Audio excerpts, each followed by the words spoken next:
Baik, kita mulai. Assalamualaikum warahmatullahi wabarakatuh. Selamat siang, salam sejahtera untuk kita semua. Sementara diaktifkan dulu ya kameranya ya, supaya saya bisa lihat. Oke, diaktifkan dulu kameranya sebelum saya mulai. Nanti kalau sudah mulai, kira-kira 5 menit boleh di nonaktifkan, boleh off cam.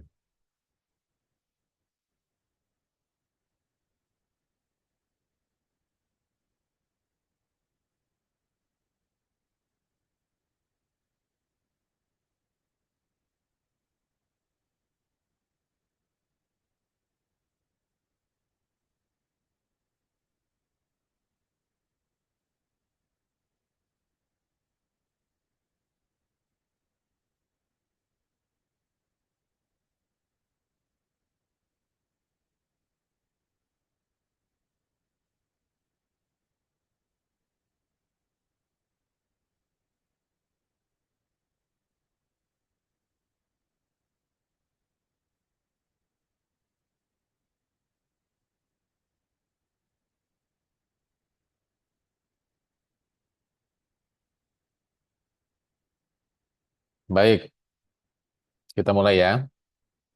Kita melanjutkan kuliah kita penalaran dan argumentasi hukum. Pertemuan yang ke-10. Di pertemuan yang ke-10 ini saya akan menyampaikan materi tentang penerapan silogisme dan kekeliruan logika dalam argumentasi hukum. Silogisme sudah kita pelajari ya, eh, 2 kali pertemuan. Sebelumnya saya sudah singgung ini cukup panjang lebar. Nah, kekeliruan logika ini adalah logical fallacies. Ya. Eh, kita terjemahkan dari istilah bahasa Inggris. Nah, nanti kita akan dalami nih kekeliruan logika ini seperti apa. Namun sebelumnya nanti kita akan sedikit mengulang tentang silogisme ini untuk memberikan dasar pemantapan pemahaman yang sudah saya sampaikan di kuliah sebelumnya. Oke, sebagai pengantar dari kuliah ini, sebagai pembuka, saya ingin menyatakan begini ya. Penalaran hukum itu memerlukan bangunan logika yang sistematis dan valid. Itu ciri-ciri dari penalaran hukum ya. Jadi bangunan logika yang disusun secara sistematis bisa misalnya dari khusus menuju yang umum atau sebaliknya dari yang umum menuju kepada yang khusus. Eh, Lalu misalnya bisa menggunakan aspek-aspek teoritis untuk membangun argumen atau didasarkan pada peristiwa-peristiwa tertentu yang turut mendukung ya agar bangunan logika tadi sistematis dan juga valid. Valid ini artinya sah, tidak bertentangan dengan nalar sehat gitu ya, manusia atau lingkungan sekitarnya gitu. Jadi ini ya penalaran hukum dalam dunia hukum modern itu yang diperlukan adalah bangunan logika. Kemudian salah satu pendekatan klasik yang digunakan dalam menyusun argumentasi hukum itu silogisme. Ya ini sudah dikenal sejak era Aristoteles dulu ya. Jadi bukan hal yang baru umat manusia mengenal silogisme ini. Nah, tetapi walaupun ini hal yang sangat klasik, tetapi bukan tidak ada pentingnya atau bukan tidak ada urgensinya, melainkan ini adalah hal yang tetap kita butuhkan dalam penalaran hukum modern.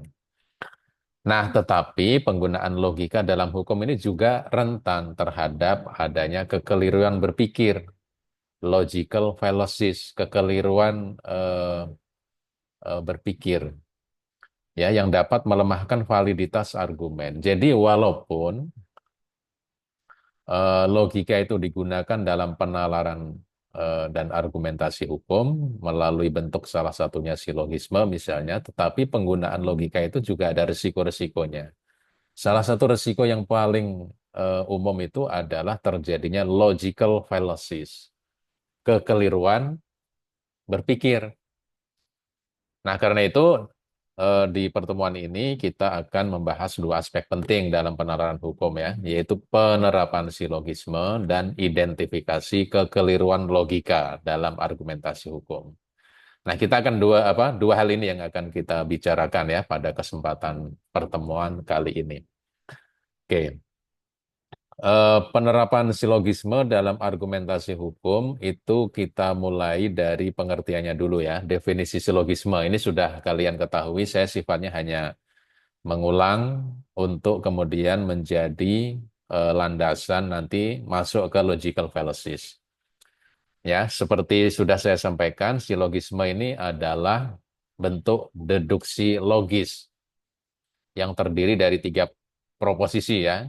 Ada premis mayor, premis minor, dan kemudian ada konklusi.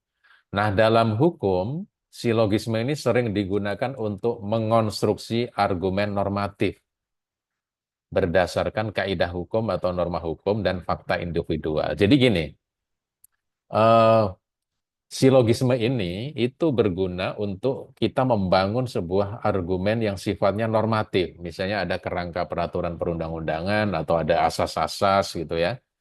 Ada pendapat para ahli, sumber-sumber hukum, itu mau kita konstruksi dengan argumen-argumen itu.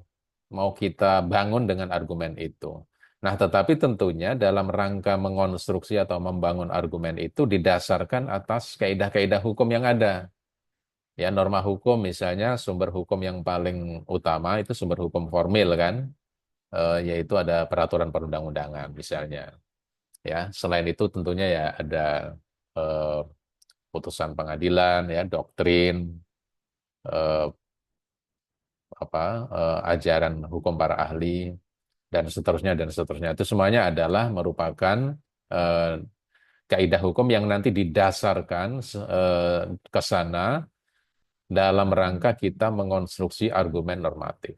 Dan juga tentunya fakta individual, fakta-fakta yang sedang dihadapi. Misalnya kalau hakim ya kasus yang sedang ditangani, jaksa, eh, advokat juga kasus yang sedang ditangani. Mungkin ada yang bekerja di lembaga-lembaga pemerintahan ya sedang menangani atau menghadapi peristiwa-peristiwa tertentu. Nah, itu namanya fakta individual.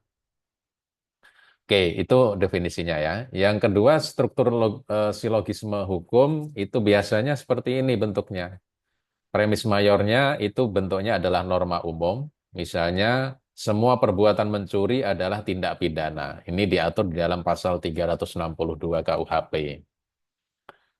Ya. Nah, lalu premis minornya, si A mencuri sepeda motor milik si B. Ini faktanya kan. Kalau premis mayornya tadi norma umumnya, kemudian dihadapkan pada fakta, bagaimana kalau seperti ini? Maka konklusinya adalah A telah melakukan tindak pidana. Tindak pidana berupa pencurian sebagaimana diatur di dalam pasal 362 KUHP. Nah, ini logika yang dibangun melalui struktur silogisme hukum yang paling sederhana. Nah, sebagai catatan adalah silogisme ini bersifat deduktif ya, jadi menarik kesimpulan dari hal yang bersifat umum untuk diterapkan kepada yang khusus. Dan hanya valid apabila kedua premisnya benar dan relevan. Jadi konklusi yang diambil atau ditarik, kebenarannya, kevalidannya atau validitasnya itu akan tergantung pada validitas premis mayor dan premis minornya. Kalau premis mayor dan premis minornya itu salah, ya atau salah satu saja salah, apalagi dua-duanya, maka konklusi itu juga invalid, ya. Jadi validitas konklusi tergantung pada validitas premis mayor dan premis minornya. Nah, lalu bagaimana aplikasi atau penerapan ya? Yang kita maksud aplikasi di sini penerapan, bukan sebuah apa namanya aplikasi di dalam eh, dunia digital itu bukan. Tetapi yang kita maksud di sini adalah penerapan silogisme dalam putusan hakim. Hakim secara implisit atau eksplisit, tersirat ataupun tersurat, tidak tegas maupun tegas, itu sebenarnya menggunakan silogisme dalam menyusun rasio desidendinya. Jadi hakim sebelum membuat putusan itu kan ada pertimbangan hukum, rasio desidendi, ya kan? Nah itu baik secara terang-terangan atau tidak terang-terangan, implisit maupun eksplisit itu sesungguhnya menggunakan silogisme. Dan ini seringkali terjadi, baik di persidangan persidangan Mahkamah Agung maupun peradilan di bawahnya, apalagi eh, apa namanya putusan ya yang saya maksud putusan-putusan MA maupun peradilan di bawahnya, atau bahkan putusan-putusan Mahkamah Konstitusi. Nah, selalu polanya seperti ini ya, ada norma hukum, lalu ada kejadian konkretnya, lalu diambil konklusi hukum. Nah, seperti itu. Memang kalau di Mahkamah Konstitusi tidak selalu ada kejadian konkretnya yang sifatnya lalu diadili langsung MK, tetapi yang diadili adalah normanya ya. Kalau kita bicara soal judicial review atas undang-undang. Nah, contohnya begini. Ada norma. Norma mengatakan, ini norma ada dalam Undang-Undang Perlindungan Anak misalnya. Setiap orang yang melakukan kekerasan terhadap anak dipidana. Bla bla bla ya, seterusnya. Ini kita contohkan umum saja. Ini norma, ketentuan normatif yang ada di dalam undang-undang. Nah, lalu faktanya, misalnya ada terdakwa memukul anaknya hingga luka, dan itu terbukti di persidangan misalnya. Maka hakim menyimpulkan terdakwa melanggar ketentuan pasal sekian, undang-undang nomor sekian, misalnya undang-undang perlindungan anak. Itu. Jadi ini adalah eh, sequence berpikir atau rangkaian berpikir yang dimulai dari norma hukum, lalu kejadian konkret, dan kemudian konklusi hukumnya. Nah, itu penerapan silogisme dalam putusan hakim. Ya. Nah, tentunya silogisme ini punya kelebihan dan keterbatasan. Kelebihannya adalah memberikan kepastian hukum dan rasionalitas argumen. Kepastian hukum yang kita maksud di sini, legal certainty, artinya begitu premis mayor, premis minor sudah dibangun sedemikian rupa sehingga sudah valid, sudah sahih, maka ketika ditarik kesimpulan ya valid dan sahih juga. Nah, itu kepastian hukum. Eh, Selain itu juga ada rasionalitas argumen. Ya kalau misalnya setiap orang yang melakukan kekerasan terhadap anak itu dipidana, sedangkan terdakwa yang ada di hadapan hakim itu memukul anaknya hingga luka, ya pasti eh, kesimpulan yang valid adalah terdakwa melanggar ketentuan pasal ini, pasal tentang kekerasan terhadap anak yang diatur di dalam Undang-Undang Perlindungan Anak. Itu kelebihannya. Tetapi pada saat yang sama, silogisme ini juga mengandung keterbatasan. Karena apa? Karena silogisme ini tidak selalu bisa menangkap kompleksitas nilai, moral, atau keadilan substantif. Jadi, kalau berpikirnya silogisme seperti ini saja, memang kita tidak tahu behind the scene ya. Di balik layar, di balik peristiwanya ini ada apa? Padahal di balik peristiwa itu selalu ada nilai-nilai, misalnya. Hal-hal yang benar atau salah, baik atau buruk, ada moral, ada keadilan substantif. Bisa jadi terdakwa memukul anaknya mungkin sebenarnya tujuannya untuk pendidikan, ya mendidik anaknya, mendisiplinkan anaknya. Tetapi tentu saja dalam konteks modern hal itu tetap saja salah ya. Tetap saja salah. Tetapi maksud saya kompleksitas nilai moral atau keadilan substantif yang ada di balik peristiwa itu tidak bisa terbaca oleh silogisme. Itu yang mau saya katakan. Gitu ya, bisa dipahami ya? Oke, sekarang kita masuk ke berikutnya. Nah, tadi silogisme itu atau berpikir dengan mengandalkan logika itu juga bisa mengandung beberapa risiko, ya. Atau sebelum ke sini saya panggil dulu ya.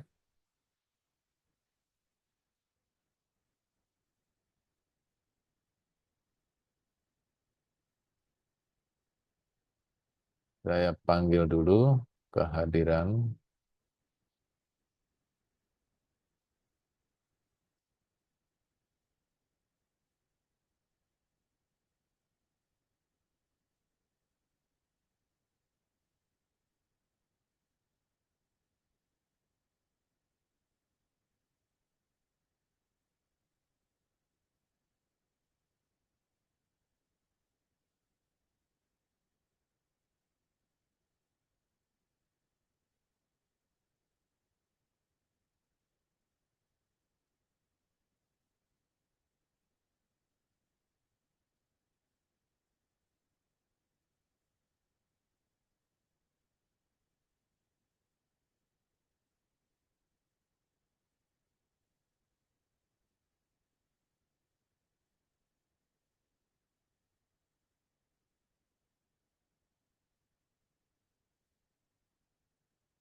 Aji Bayu Nugroho.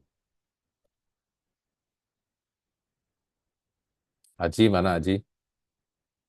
Anastasia Regina. Hadir, Pak.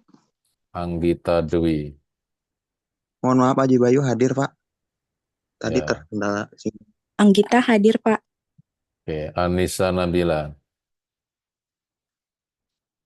Anissa, Hadir, Pak. Brian Septian, Hadir, Pak. Dava Adam, Hadir, Bapak. Delia Narina Sari, Hadir, Pak. Diah Septi, Hadir, Pak. Divka Alfi, Hadir, Pak. Eka Putri, Hadir, Pak. Fahda Putri, Hadir, Pak. Farah Afrodita, Hadir, Pak. Fida Nazli, Hadir, Pak. Hikmah Nur Hasanah, Hadir, Pak. Hilyah Azahra, Hadir, Pak. Jafir Artarindo, Hadir, Pak. Kalisa Putri, Hadir, Pak. Lina Husnul, Hadir, Pak. Max Doan, Hadir, Pak. Medina Aulia, Hadir, Pak. Mary Kurniawati, Hadir, Pak. Maxi Christian. Pak, Maxi izin dispense notaris, Pak. Oke.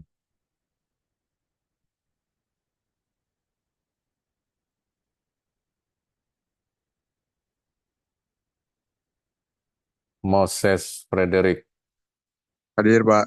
Muhammad Arif, Hadir, Pak. Muhammad Regan, Muhammad Regan, Muhammad Reza, Hadir, Pak. Musdalifah Azahra, Hadir, Pak. Nabila Putri, Hadir, Pak. Nadine Jessica, Hadir, Pak. Niken Dwi, Hadir, Pak. Nirwasita Zada, Hadir, Pak. Novia Rahmadani, Hadir, Pak. Putri Pinasti, Hadir, Pak. Reina Reva, Hadir, Pak. Ruben Nicholas, Ruben, Hadir, Pak. Selvi Tetria, Hadir, Pak. Sultan Ahmad, Hadir, Pak. Sumaya Mutakin, Hadir, Pak. Shana Miftah, Hadir, Pak. Tambok Julius, Hadir, Pak. Zafira Salsabila. Izin, Pak, untuk Zafira, panitia. Oke.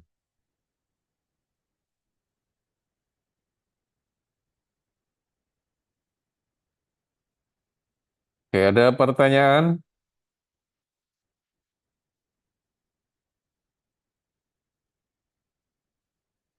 Oke, bisa dipahami ya apa yang saya sampaikan tadi ya? Bisa? Halo? Insya Allah bisa, Pak. Oke, jelas ya. Kalau ada yang belum dipahami, silahkan ditanyakan. Baik, kita eh, lanjutkan ya.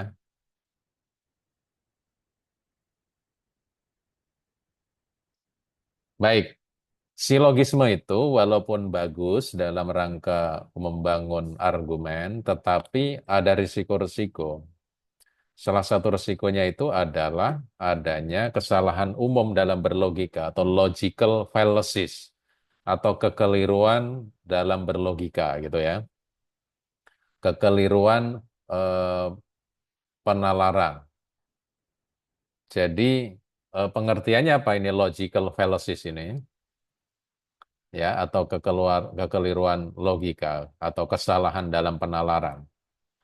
Ya, yaitu kesalahan dalam penalaran yang tampak sah secara struktural, tetapi gagal secara substantif. Mungkin kalau kita lihat secara struktural, artinya susunan-susunannya ada premis mayor, premis minor, premis mayor, konklusi gitu ya. Mungkin secara struktur sudah bagus, tampak meyakinkan. Tetapi secara substantif belum tentu. Karena penarikan konklusi yang dilakukan itu validitasnya akan sangat tergantung pada validitas premis minor dan premis mayor. Jadi dalam hukum, fallacy ini dapat menyebabkan putusan atau argumen menjadi bias atau lemah.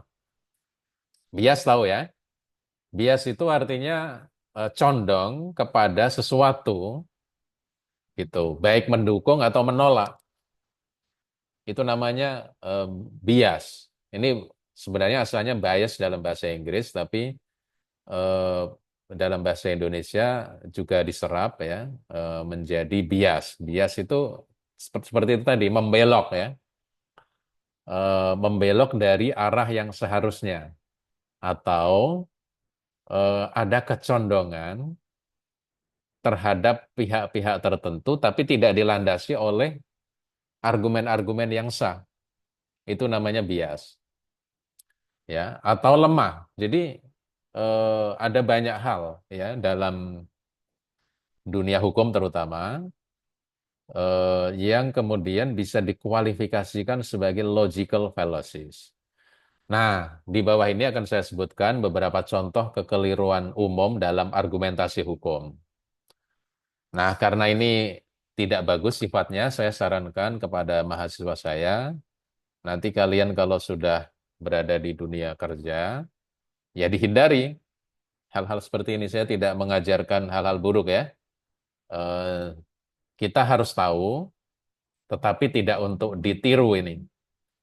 Oke, kesalahan atau kekeliruan logika atau logical fallacies yang pertama itu ada yang disebut dengan hasty generalization. Generalisasi yang terburu-buru. Apa ini? Yaitu kesalahan logika yang terjadi ketika seseorang menarik kesimpulan umum berdasarkan sedikit fakta atau bukti yang tidak memadai. Jadi ada sedikit fakta atau bukti tetapi tidak memadai, tapi buru-buru sudah kita tarik kesimpulan. Nah, itu namanya hasty generalization. Ini salah satu bentuk logical fallacies. Nah, contohnya seperti ini. Terdakwa A itu berasal dari daerah yang dikenal dengan banyaknya tindak kejahatan. Jadi bisa disimpulkan dia pasti bersalah. Nah, ini seringkali terjadi misalnya ya di beberapa peradilan di Amerika. Misalnya kan di sana ada kawasan Bronx ya. Kawasan Bronx itu adalah kawasan tempat sering terjadi kriminalitas di dalamnya. Eh, ada mafia di sana, ada kejahatan-kejahatan yang marak terjadi. Nah, kalau orang itu berasal dari situ, itu langsung di stereotyping gitu ya, dilabeli bahwa pasti dia bersalah. Nah, ketika dia menjadi terdakwa di sebuah persidangan, misalnya seorang jaksa mengatakan bahwa orang ini berasal dari daerah yang problematis lah, banyak kejahatan, pasti dia bersalah, gitu ya. Eh, jadi apa namanya, hal-hal seperti ini biasa terjadi dalam persidangan juga terjadi. Jadi membuat label-label negatif lalu disimpulkan bahwa orang ini adalah bersalah. Seperti di Indonesia ya. Kalau di Indonesia ini kan ada beberapa daerah tertentu yang image-nya itu adalah lekat dengan kejahatan. Lalu itu digunakan sebagai dasar untuk menarik kesimpulan bahwa orang ini pasti bersalah. Itu. Nah, hal-hal seperti ini itu menjadi hasty generalization.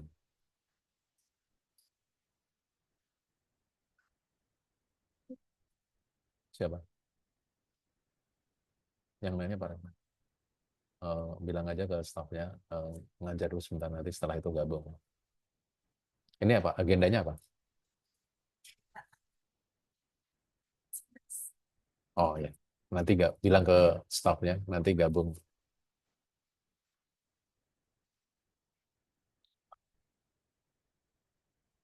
Jadi saya lanjutkan ya.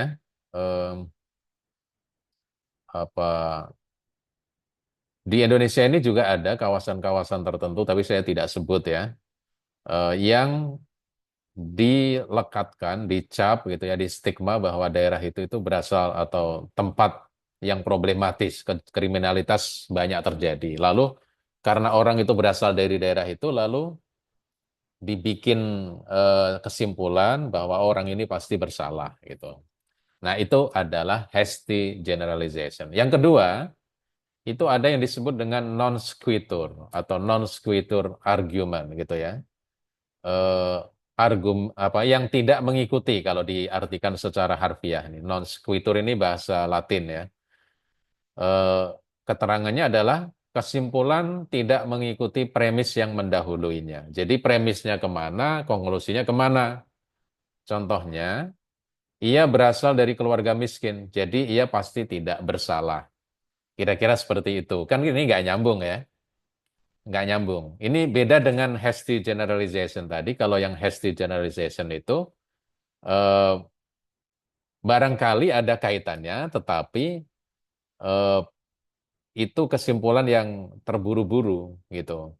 Mungkin ada kaitannya, tapi kesimpulan itu tidak valid karena terburu-buru. Kalau ini kesimpulan yang ditarik itu tidak mengikuti premis yang sebelumnya, yang mendahuluinya. Misalnya, ia berasal dari keluarga miskin, jadi ia pasti tidak bersalah. Apa coba hubungannya? Kan nggak ada ya. Nah, ini namanya adalah non sequitur argument. Oke, yang ketiga, nah ini sudah pernah saya singgung ya, argumentum ad hominem. Ini bahasa Latin, eh, apa? Bahasa kita ya argumen terhadap orangnya. Kita mau mengajukan argumen, tetapi yang diserang orangnya. Itu namanya argumentum ad hominem. Jadi kesalahan ini terjadi ketika seseorang menyerang karakter atau sifat pribadi pihak lawan. Jadi yang diserang itu adalah karakternya atau sifat pribadinya, bukan argumennya. Nah, contohnya seperti apa? Misalnya dalam perdebatan, ya, misalnya dalam persidangan atau dalam diskusi. Misalnya Anda tidak bisa mempercayai pendapat pengacara X karena dia pernah dihukum karena melakukan penipuan misalnya. Jadi orang ini pernah menipu, ya, tapi profesinya pengacara, lalu lawan debatnya mengatakan orang ini kan penjahat, pernah menipu, jadi omongannya nggak bisa dipercayai. Nah, kira-kira seperti itu. Itu namanya argumentum ad hominem. Itu ya. Nah, kalau kalian saksikan sebuah talk show di TV atau sekedar pembicaraan-pembicaraan atau bahkan di kalangan mahasiswa, sering kali nih cara argumentum ad hominem ini dipakai untuk melemahkan atau menyerang lawan ya. gitu. Nah, ini biasanya banyak dipakai oleh politisi-politisi yang kurang ide kalau dalam dunia politik ya. Dia tidak mampu berargumen, lalu ya satu-satunya cara dengan pakai argumentum ad hominem. Ini banyak ya para pesohor yang ada di parlemen sana menggunakan cara-cara ini. Ini sebenarnya cara kotor ya. Lalu yang D ada false dilemma atau dilema palsu. Seolah-olah dilema padahal tidak, kira-kira seperti itu. Jadi menyederhanakan pilihan menjadi dua alternatif ekstrim. Jadi seolah-olah ini ada sesuatu yang dilematis, sesuatu yang kalau bahasa kita itu mengandung apa namanya kontradiksi satu sama lain, maka kita bangun kesan seolah-olah ini dua hal yang harus dipilih, either or ya, salah satunya harus dipilih. Kalau tidak, itu akan bahaya. Jadi kayak buah simalakama, ya. Kalau dimakan itu bapaknya mati, tidak dimakan ibunya yang mati. Nah, itu buah simalakama. Nah, kondisi seperti ini sengaja diciptakan untuk eh, apa cheating gitu ya. Contohnya begini, jika kita tidak menghukum terdakwa dengan hukuman mati, maka keadilan tidak akan ditegakkan. Misalnya begitu. Jadi misalnya jaksa dalam sebuah persidangan berargumen nih, ada bandar narkoba misalnya jadi terdakwa, ya ada bandar narkoba jadi terdakwa, lalu jaksanya bilang, kalau bandar narkoba ini tidak dihukum mati, maka keadilan tidak bisa ditegakkan ini majelis hakim. Kira-kira seperti itu. Nah, ini sebenarnya false dilemma, dilema yang palsu, seolah-olah membuat pilihan yang dilematis, yaitu menghukum mati terdakwa, lalu keadilan tidak akan dapat ditegakkan. Ini seolah-olah dua hal yang tidak bisa menyatu, gitu ya. Eh, Hal seperti ini namanya false dilemma. Kalau dilema beneran sih tidak masalah, tapi masalahnya ini dilema yang palsu, yang sengaja dibangun untuk mempengaruhi cara berpikir hakim misalnya. Oke ya, saya dipahami ya. Lalu yang kelima, appeal to authority. Atau kalau dalam bahasa Latin ada yang disebut dengan argumentum ad verecundiam. Jadi menarik perhatian otoritas. Otoritas itu kekuasaan. Keterangannya begini ya. Kesalahan ini terjadi ketika seseorang itu mengandalkan otoritas atau pendapat seorang ahli, ya misalnya, tanpa memberikan penjelasan atau bukti yang mendukung. Jadi bergantung pada otoritas atau kekuasaan seseorang, karisma seseorang, atau kredensial gitu ya, kepercayaan kita kepada seseorang, lalu agar orang lain itu setuju dengan pendapat kita misalnya. Contohnya begini, menurut profesor hukum terkenal X, putusan ini adalah yang terbaik. Jadi kita harus setuju. Kita yang bodoh-bodoh ini harus setuju dengan pendapatnya profesor ini, gitu misalnya ya. Jadi menyematkan eh, sesuatu yang kita anggap benar karena ada otoritas tertentu. Otoritasnya apa? Yaitu adalah profesor misalnya. Kalau profesor itu pasti pendapatnya benar. Nah, kalian ini siapa? Yang bukan siapa-siapa ya harus ikut pendapatnya profesor. Kira-kira seperti itu. Atau misalnya orang punya kedudukan tinggi, menteri misalnya ya. Loh Pak Menteri saja itu sudah berpendapat seperti ini, kok kamu malah bertentangan pendapatnya. Nah, itu namanya appeal to authority. Jadi pendapat yang dikesankan itu solid, betul, tetapi digantungkan pada otoritas yang dimiliki oleh orang tersebut. Nah, itu namanya appeal to authority atau argumentum ad verecundiam. Gitu ya. Bisa dipahami ya? Oke, berikutnya ini sudah pernah saya sampaikan sebagian. tapi saya dalami pada kuliah hari ini. Yang ke F itu ada Strawman argument. Argumen orang-orangan sawah. Jadi straw itu kan sebenarnya sedotan ya. Kalau istilah modernnya itu sedotan itu. Nah, tapi sebenarnya kalau dulu belum ada sedotan modern itu straw itu jerami artinya. Nah, kalau strawman itu orang-orangan sawah yang dalamnya terbuat dari jerami. Orang-orangan sawah itu kan dipasang untuk nakut-nakutin hama kan, misalnya burung gitu ya. Untuk nakut-nakutin seolah-olah ini manusia, beneran. Padahal itu cuma orang-orangan sawah. Nah, argumen orang-orangan sawah itu kira-kira seperti itu cara kerjanya. Jadi kesalahan ini terjadi ketika seseorang menciptakan versi yang lebih lemah atau salah dari argumen lawan untuk lebih mudah diserang atau dibantah. Kan orang-orangan sawah itu ya lemah kan. Orang dia itu hanya boneka saja. Kalaupun kita pukul dia tidak membalas, gitu kan. Nah, tetapi orang itu, lawan debat itu menciptakan versi yang lebih lemah atau yang salah ya dari argumennya lawan. Supaya apa? Supaya dia mudah diserang atau dibantah. Nah, contohnya gini, supaya mudah ya dipahami. Tuntutan penggugat untuk menghentikan proyek ini, misalnya proyek pelebaran jalan, misalnya atau proyek strategis nasional, misalnya membuat waduk gitu ya, adalah upaya untuk menghentikan semua kegiatan pembangunan yang tentu saja akan menghambat kemajuan negara.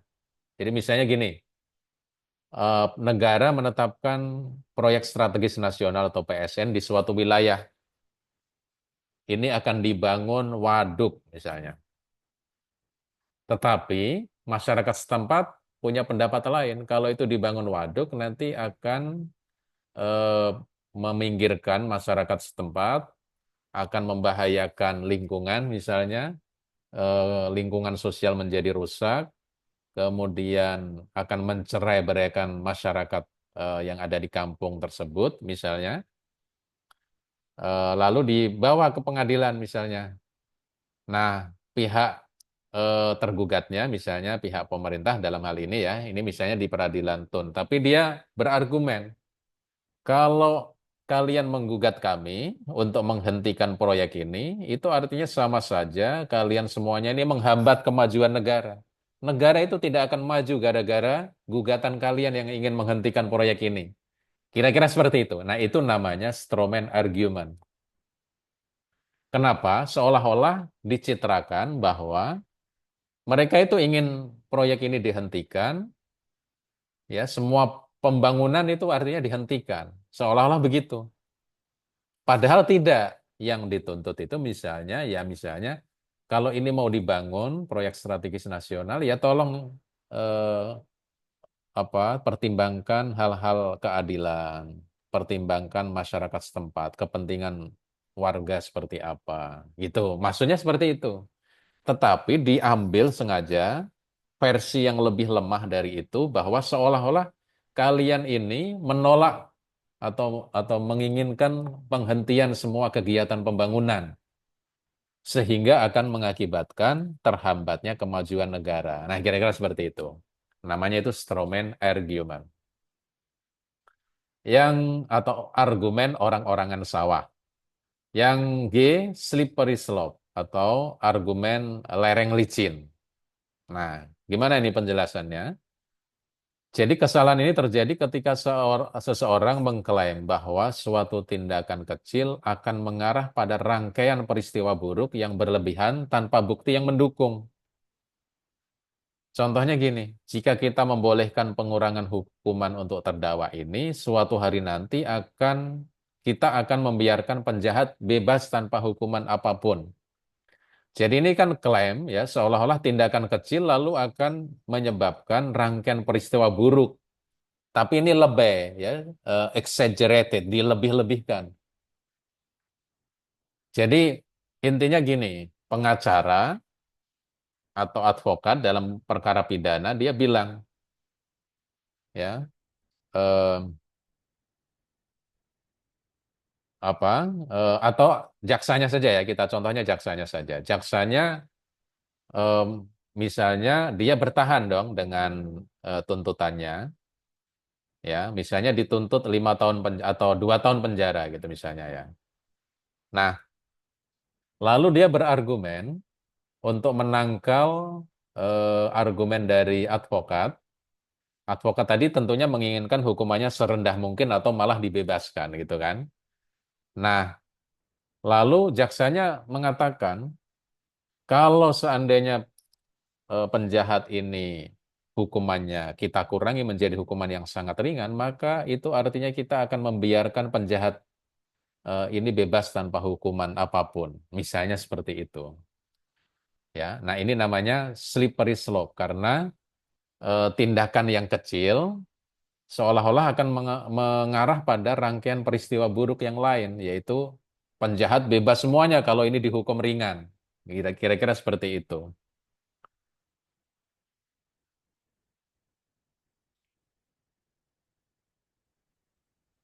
Kemudian yang ini seharusnya bukan FGH ini seharusnya ini salah tulis ya. Nanti dibenarkan sendiri ya, dikoreksi sendiri. H itu adalah circular reasoning atau penalaran yang melingkar. Kesalahan ini terjadi ketika kesimpulan yang diambil itu sudah tercakup dalam premisnya. Sehingga tidak ada argumen baru yang diberikan, hanya mengulang saja premisnya diulang lagi. Misalnya, peraturan ini pasti benar karena itu adalah undang-undang dan undang-undang harus selalu dipatuhi. Nah, biasanya yang menggunakan argumen ini adalah pejabat ini atau anggota DPR. Intinya, wah, undang-undang ini tuh sudah bagus karena ini undang-undang. Undang-undang itu pasti dibikin dengan sangat bijaksana, sudah disetujui antara presiden dan DPR dengan persetujuan bersama. Pastilah ini bagus. Nah, itu namanya circular reasoning. Jadi hanya mengulang premisnya saja, diulang lagi seolah-olah menjadi argumen. Nah, seperti itu ya. Kita sering, biasanya ini ada di pihak-pihak yang defensif. Pihak-pihak yang mau mempertahankan, lalu dia punya sikap defensif. Ya, misalnya pihak pemerintah yang sedang berkuasa, atau DPR dari partai pendukung pemerintah. Itu biasanya argumennya seperti ini. Gitu ya. Oke, sekarang saya mau melanjutkan penilaian argumentasi hukum yang baik. Kalau tadi saya sudah sampaikan mengenai logical fallacies yang tentunya itu dihindari, harus dihindari, maka penilaian argumentasi hukum yang baik itu yang seperti apa? Nah, maka kita akan bahas elemen-elemen argumentasinya dulu. Pertama, klaim ya. Klaim ini adalah pernyataan utama yang ingin dibuktikan. Lalu tentunya ada grounds atau alasan atau dasar, yaitu dasar atau alasan yang mendukung klaim.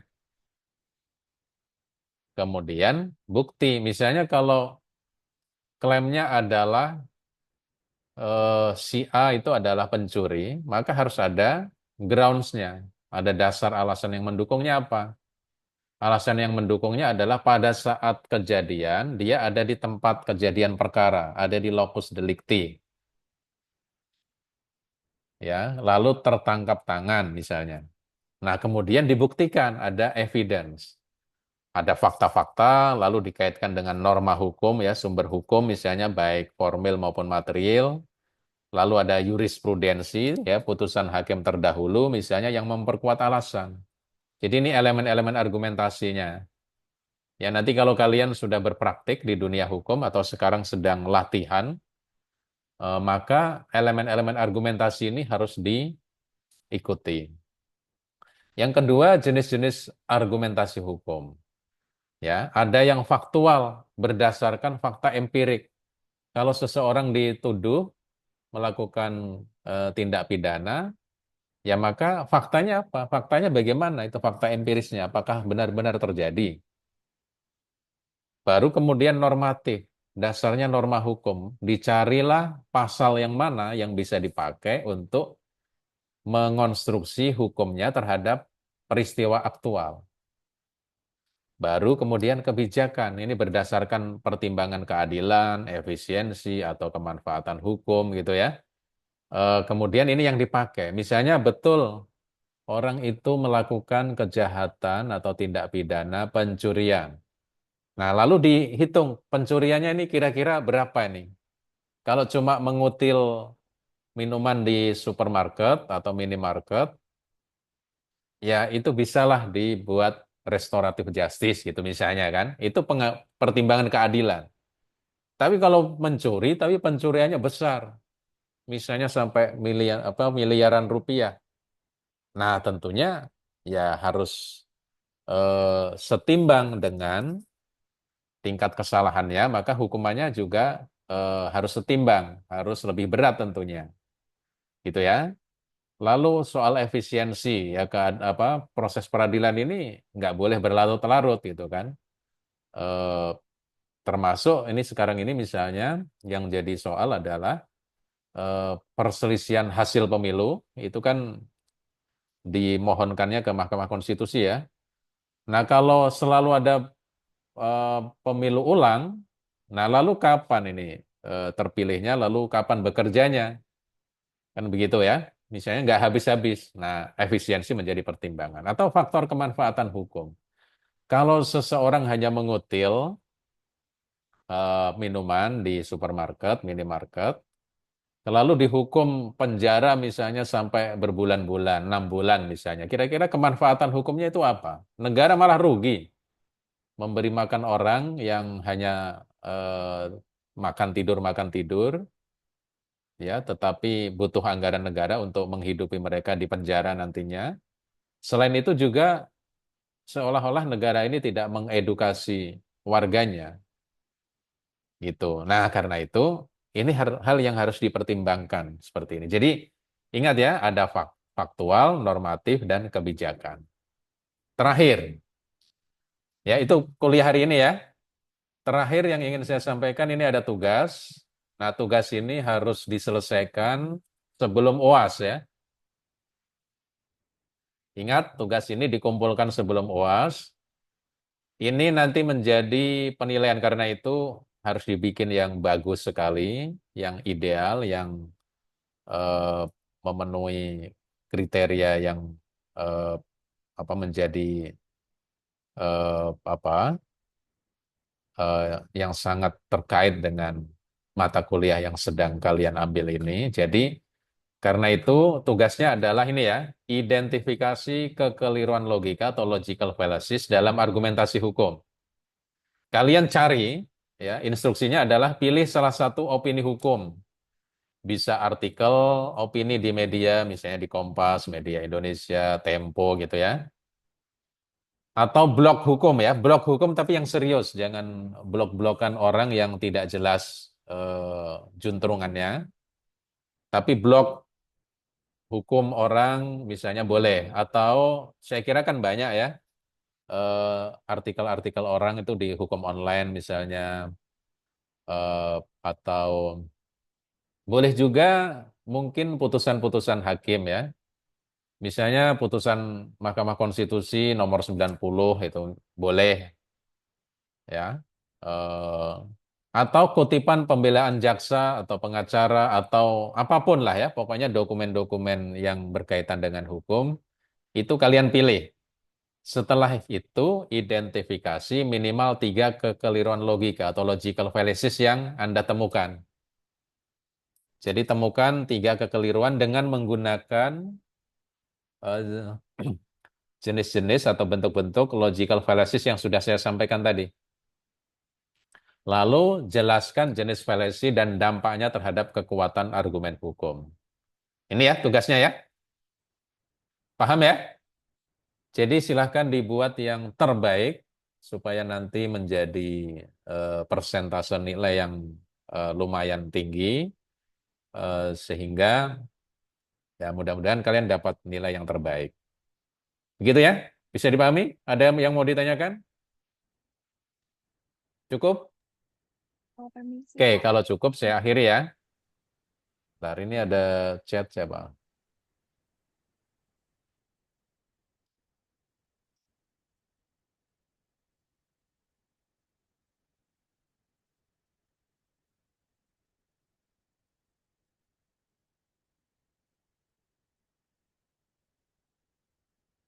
Regan. Regan hadir ya, Regan. Hadir, Pak. Oke, berarti